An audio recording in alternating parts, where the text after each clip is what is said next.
This is John from Financial MD, and this is our Didactic Minute Home Edition. A lot of us are stuck at home with a lot of time on our hands, and so I thought I'd put out some good financial topics that maybe you can learn from while we have a little extra time on our hands. Today we're going to talk about student loans and how this new CARES Act affects student loans. The CARES Act was passed about a week and a half ago. It gives a lot of financial relief to both individuals and small businesses, but how it affects student loans, there's a big piece in here that you'll want to know about. Maybe you've heard of this already. Basically, for the next 6 months, you won't have to make any student loan payments if you have federal loans. It's called an administrative forbearance. It's supposed to happen automatically from what we understand. You can find more information at the Department of Education. So what does that mean for those of you that are planning on public service loan forgiveness? That's the big question a lot of our physicians have been asking. If you have been on track thus far and you're still fully employed by the institution, your payments or non-payments for the 6 months will still count as payments. That's 6 payments that will count towards your 120 for public service loan forgiveness.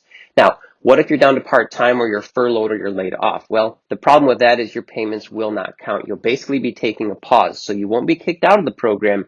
You'll just have to pick back up again when the 6 months is over after September 30th, and then your payment numbers will start again. Now, what do we do with this money if we're not putting it towards our student loan payments? That's a great question.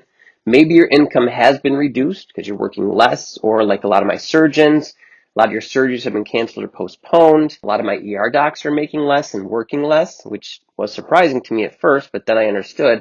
A lot of people that might normally go to the ER for non-COVID-19 things are just not going. So the normal emergency room patients is less. If that's the case, then of course, this is helpful to you. If you are still working full-time, income hasn't changed that much, what do you do with that money? Well, I wouldn't necessarily recommend putting it on your student loans and assuming it's all going to go to principal.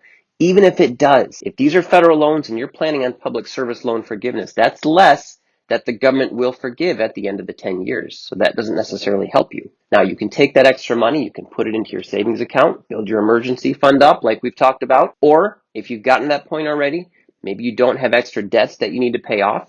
Maybe you could start up some investments. We're in a down market, and for a lot of people, that may be a good idea. That may not be true for everybody's situation. You should definitely consult with your financial advisor, but this may be a good time to do some investing, get that Roth IRA you've always thought about, but great things to think about. Definitely consult a professional. This is John again from Financial MD, and this was our Didactic Minute Home Edition.